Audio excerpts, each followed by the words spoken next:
नमस्कार साथियों। उत्तराखंड प्राथमिक शिक्षक भर्ती 2025 1649 पदों पर कितने प्रतिशत वालों का होगा? General, OBC, SC, ST, EWS, pH. ये पार्ट सेकंड है। पार्ट फर्स्ट मैंने एससी कैटेगरी का बनाया था। आप लोगों को आई होप वीडियो अच्छा लगा होगा। आप जिन लोगों ने लाइक और सब्सक्राइब मेरे चैनल को किया उनका बहुत बहुत धन्यवाद।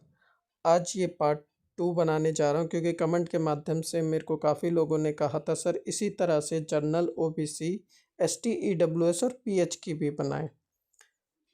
तो मुझे थोड़ा बहुत समय लगा बनाने में। तो धीरे धीरे मैं कैटेगरी वाइज वीडियो बनाता जाऊंगा और आप लोगों को जिन्होंने मेरे चैनल को सब्सक्राइब और लाइक किया है उनके पास ये वीडियो पहुंच जाएगी। आज की एक महत्वपूर्ण सूचना है जो मैं आपके साथ साझा करने जा रहा हूं। कृपया करके वीडियो को स्किप ना कीजिएगा। आइए हम देखते हैं आज की महत्वपूर्ण सूचना।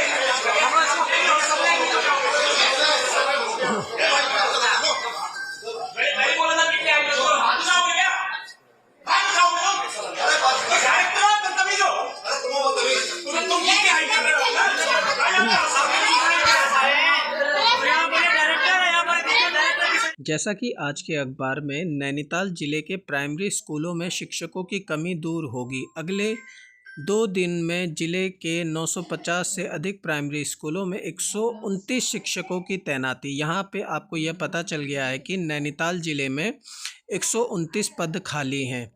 विज्ञप्ति 2 दिन के अंदर ये लोग जारी कर देंगे। ठीक है, ये आज की महत्वपूर्ण सूचना थी। एक और सूचना मैं आपको देने जा रहा हूँ जो इस प्रकार है।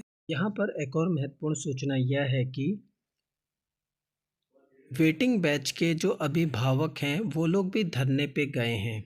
डीएलएड बैच 2021-22 के वो लोग चाह रहे हैं कि भर्ती देरी से शुरू हो ताकि उनके जो बच्चे हैं वो भी इस भर्ती में शामिल हो सकें। यह भी एक न्यूज़ थी जो आपको बताने जा रहा था मैं। जो भी मेरे चैनल में फर्स्ट टाइम विजिट किया है वो लाइक और सब्सक्राइब कर ले चैनल को ताकि उनको भर्ती से रिलेटेड वीडियो मिलती रहे। तो सबसे पहले आप लोगों को क्या करना है, गूगल क्रोम खोलना है। गूगल क्रोम खोलने के बाद आपको प्लस वाले ऑप्शन में अगर नया खोलना है तो प्लस वाले पे सर्च में लिखिएगा UKPRT। ठीक है, UKPRT खोलेंगे तो आपको जाना है ये अनाउंसमेंट वाले पे। किस पे जाएंगे? ये वाले पे आपको क्लिक करना है। ठीक है, अब जैसे इस पे क्लिक करेंगे आपके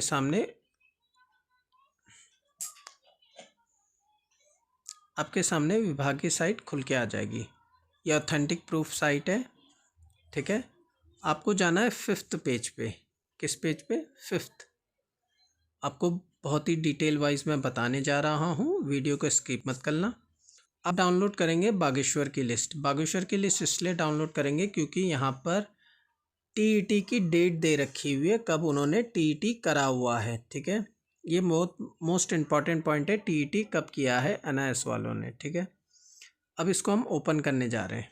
ये ओपन किया, यहाँ से हमने डाउनलोड कर ली, ये खुल के आ गया। ठीक है, एक चीज़ बताने जा रहा हूँ मैं, ये जो है हाई टू लो है, जैसे 80, 79, 78, 76 ये लो है। आप सभी को मैंने पहले वीडियो में भी बता चुका था, इसी प्रकार आपको मैं फिर से बता इसलिए रहा हूँ क्योंकि नए यूज़र भी आएंगे, उनको पता नहीं है किस प्रकार डाउनलोड करना है, किस प्रकार कहाँ से ये कागज़ हमको मिलेंगे। ठीक है, आप यहाँ पे सीधा जाएंगे। देखिए ये लो, सबसे लो गई है 41.49। ठीक है, कैंडिडेट कितने? 1857। इसी में ही आपके जो पिछली भर्ती में रह गए थे वो कैंडिडेट हैं। साथ में शिक्षा मित्र वाले हैं और साथ में एनआईएस वाले हैं। ठीक है, 1857 ये एनआईएस वाले वो लोग हैं जिन्होंने फॉर्म भरा था। ठीक है, और जो पिछली भर्ती में रह गए थे वो कैंडिडेट हैं इसमें। अब हम देखते हैं। ठीक है, ये high to low merit list है, 36 पेज की लिस्ट है।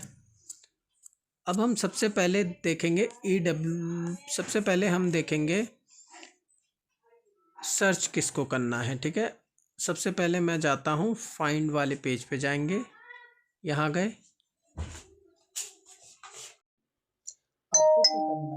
आपको क्या करना है, सबसे पहले यहाँ पे जाइएगा, ये लिखा रहता है फाइंड इन पेज पे क्लिक करिएगा। यहाँ पे लिखिएगा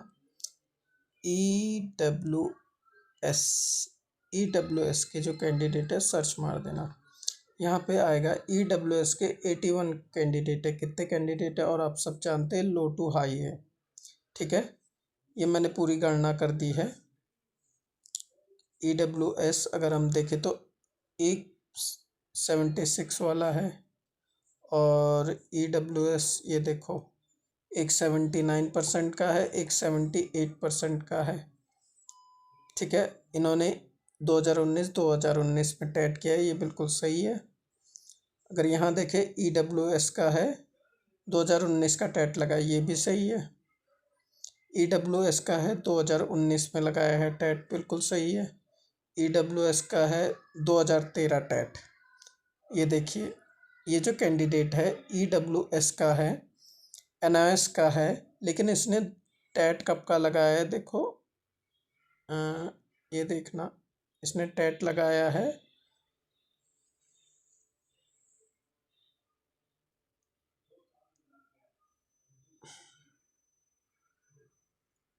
2013 का।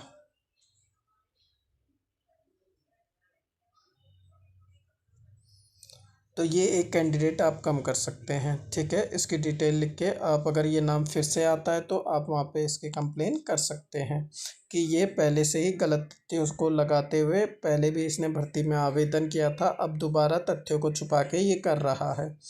तो एक सीट जो सबसे लो मेरिट वाले हैं वो ये कंप्लेन करेंगे तो वहाँ तक वो सीट पहुँच सकती है। इसी प्रकार आप SC में, ST में, OBC में इस प्रकार सर्च करके ढूंढ सकते हैं किन्होंने 2017 से पहले के टैट लगाए हैं। ठीक है, 2017 से पहले जितने लोगों ने भी टैट लगाए हैं वो गलत तथ्यों के आधार पर उन्होंने अनाउंस किया है। आप इसकी कंप्लेन कर सकते हैं ताकि आप तक परसेंटेज पहुंच सके, क्योंकि EWS के 81 हैं, हो सकता है आप तक लो परसेंटेज तक ना पहुँचे, तो आप लोग यहाँ पे ये कार्रवाई कर सकते हैं। ठीक है, मैं ज़्यादा विस्तृत से नहीं जाना चाह रहा हूँ, क्योंकि अगर मैं नाम और एड्रेस भी दिखाने लग गया तो मेरे खिलाफ़ भी कोई कार्रवाई हो सकती है। ठीक है, आपको खुद मैंने बता दिया है किस प्रकार जाके डाउनलोड करना है, बस मैंने आपको एक हिंट दिया है, सारा काम आप लोगों को करना है। जैसा कि आप जानते हैं कि EWS कैंडिडेट में 80 to 70% के कैंडिडेट 52 हैं, 70 to 65% के कैंडिडेट 27 हैं, 65 to 64% के कैंडिडेट 1 हैं, 64 से लेके 60% तक कोई कैंडिडेट नहीं है। ये बहुत अच्छी बात है। 60% से बिलो खाली एक कैंडिडेट है जो EWS का है। ठीक है, मैं फिर से दोहरा देता हूँ, 80 to 70 52 candidate, 70 to 65 candidate 27, 65 to 64 1 candidate, 64 से 63 0, 63 से 62 0, 62 से 60% 0 और 60 से % बिलो एक कैंडिडेट है। टोटल जो संख्या आ रही है वो 81 है। अब आप लोग देख सकते हैं जो इनकी संख्या ज़्यादा है वो 80 से 70% के बीच में है, वो जो है 52 हैं, और 70 to 65 के बीच में 27 कैंडिडेट हैं। इस भर्ती में अगर 81 पोस्ट आती हैं, 81 पोस्ट आती हैं तो मैं जो सेव गुणांक मानूंगा वो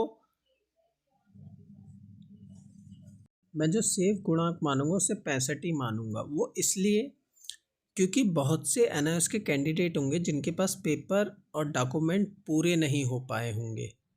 फॉर्म तो वो भरेंगे ही भरेंगे ताकि वो डीओ से या जब उनकी काउंसलिंग होगी तब तक पेपर तैयार कर ले। बहुत से कैंडिडेटों के पेपर तैयार नहीं हो पाएंगे, तो इसीलिए मैं ईडब्ल्यूएस में 65% सेफ मान रहा हूँ। यहाँ तक 65% तक कैंडिडेटों का हो जाएगा। अब मैं जो बताने जा रहा हूँ वो एसटी कैंडिडेट के बारे में बताने जा रहा हूँ, ठीक है। अब मैं आपके लिए एसटी कैंडिडेट के लिए लिस्ट बनाने जा रहा हूँ। एसटी कैंडिडेट के लिए आपको क्या करना है, सेम वही तरीका है। आपको 3 डॉट पे क्लिक करना है, फाइंड इन पेज पे जाना है, एसटी स्पेस देके सर्च मार देना है, ठीक है। 108 दिखा रहा है, ये 108 है नहीं क्योंकि तेज नाम पे भी आ रहा है, ठीक है। जो मैंने सर्च किया है, वो जो सर्च किया है आपको बता दूं, वो मैंने इस प्रकार सर्च किया है, एक एक पॉइंट को देखते हुए सर्च किया है। और ये जो परसेंटेज है हाई टू लो है, ठीक है। ऐसे करके मैं उसकी सही सूचना आपको बता दूंगा कितने कैंडिडेट हैं, ठीक है। ऐसे करके ये देखो एसटी एसटी एसटी एसटी, ये देखो ऐसे करके गिना, एक एसटी आ गया 73.68। इसी प्रकार मैंने पूरी गणना कर ली है। अगर आप देखेंगे ये एसटी कैंडिडेट है, इसका 2019 का टेट है, ये बिल्कुल सही है, ठीक है। इसी प्रकार एक और एसटी का देखें, ST ST ST ST general general general general OBC general ST OBC ST ST ST ST ST ST ST ST ST, ये देखो एसटी, ये देखो ये गलत है। ये एसटी कैंडिडेट है, एनआईएस से है और इसने यूटेट लगाया 2013 का। जब 2017-19 में इन लोगों ने एनआईएस के माध्यम से डीएलएड किया है, तो इन्होंने टेट किस बेस पे कर लिया? मेरी बात का मतलब समझ रहे हैं? कहने का ये मतलब है कि टेट इन्होंने 2013 को कैसे कर लिया। इस एसटी वाले कैंडिडेट ने 2013 में टेट कैसे कर लिया? या तो इसने तथ्य को छुपाया, या तो या बीएड वाला को या कोई ऐसी डिग्री ले रखी हो जिससे टेट दे सके। बीएड वालों को विच कोर्स करना था, जो खाली स्कूल पढ़ा रहे थे, जिनके पास कोई डिग्री नहीं है, डिप्लोमा नहीं है, उन लोगों को एनआईएस के माध्यम से डीएलएड कराया जा रहा था। यानी कि ये गलत व्यक्ति है, इसके खिलाफ आपको कार्रवाई करनी पड़ेगी। अगर यह नाम एड्रेस आपको नई भर्ती में प्रत्यावेदन लिस्ट में दिखता है तो आपको इसके खिलाफ कदम उठाना चाहिए, क्योंकि मैं चाह रहा हूँ कि असली एनआईएस वाले अंदर आए, ना कि जो गलत तथ्यों से छुपा रखा हो, ठीक है। दूसरा यह है, मैं नाम और एड्रेस बिल्कुल नहीं दिखाऊंगा, आपको खुद साइट पे जाके डाउनलोड करना है, क्योंकि ये बात हो रही लो परसेंटेज वाले का कैसे होगा, वो इसी प्रकार हो सकता है, नहीं तो नहीं होगा। लो परसेंटेज वाले अगर हाई परसेंटेज वालों को इसी प्रकार बाहर निकाल पाएंगे तो निकाल पाएंगे, नहीं तो लो परसेंटेज वालों का नहीं हो पाएगा। मैं ये फिर बताने जा रहा हूँ, आपको ये कार्रवाई करनी ही पड़ेगी, नहीं तो आप तक परसेंटेज तक नहीं पहुँच पाएंगे, ठीक है।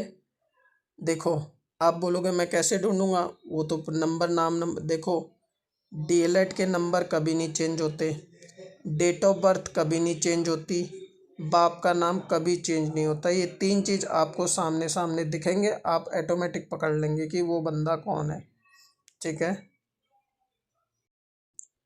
अब हम लोग एसटी कैंडिडेट की बात करते हैं। सबसे पहले तो हमें ये जानना पड़ेगा कि भर्ती में एसटी की सीटें कितनी आ रही है, ठीक है। मेरे को इतना पता है एससी की 400 प्लस सीटें आ रही हैं।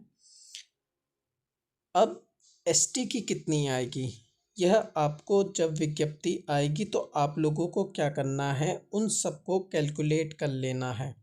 एसटी के इतने इतने हैं, जैसे सपोज करो एसटी के 100 पद आए, तो 100 पदों में से एसटी के आधे साइंस में चले जाएंगे, आधे आर्ट्स में चले जाएंगे, ठीक है। तो मैं यहाँ परसेंटेज की बात कर रहा हूँ। 80 to 70% 4 लोग हैं, 70 to 65% के 27 लोग हैं, 65 to 64% के बीच में 12 लोग हैं, 64 to 63 11 लोग हैं, 63 to 62% 14 लोग हैं, 62 से 60% तक 15 लोग हैं और बिलो 60% 12 लोग हैं। टोटल जो होता है 95 होता है। देखो इसी में ही साइंस के हैं, इसी में ही आर्ट्स के हैं। ठीक है, ये जो लिस्ट है मैंने आर्ट्स और साइंस को अलग अलग नहीं किया है। ये 95 है। अगर 100 के ऊपर सीट आती तो आप सभी का होना बढ़िया हो जाएगा। जो सेफ परसेंटेज की बात करूं तो मैं सेफ परसेंटेज आपका 63% मानूंगा, और बाकी जो 63 से नीचे हैं उन लोगों को, जो मैंने एससी कैटेगरी वाली वीडियो बनाई है उसके लास्ट में जाके देखना, मैंने बताया है कि आप लोगों को जो लो परसेंटेज वाले हैं वो क्या करना है। अगर आप वो वीडियो देख लेंगे तो आप लो परसेंटेज वालों के लिए बहुत अच्छा। अब यहाँ पर बात आती है कि कम परसेंटेज वालों का कैसे होगा। तो जिसने भी मेरी एससी कैंडिडेट वाली वीडियो देखी है, इससे पहले वाली वीडियो जो मैंने बनाई है उसको जाके देखिएगा। वहाँ पे मैंने लो परसेंटेज वालों को क्या करना है, वो ऐसे कैंडिडेट ढूंढने हैं जो गलत तथ्यों के साथ जिन्होंने एनआईओएस से डीएलएड किया है। इसीलिए मैंने बागेश्वर की लिस्ट उठाई थी। बागेश्वर की लिस्ट में टेट का रिज़ल्ट की ईयर लिखा हुआ है, वहाँ से आप लोग उनको ढूंढ लेंगे। आप जाके वाली वीडियो देख लीजिए। अगर नहीं मिलता है तो मैं डिस्क्रिप्शन में और कमेंट के माध्यम से आपको दे दूँगा।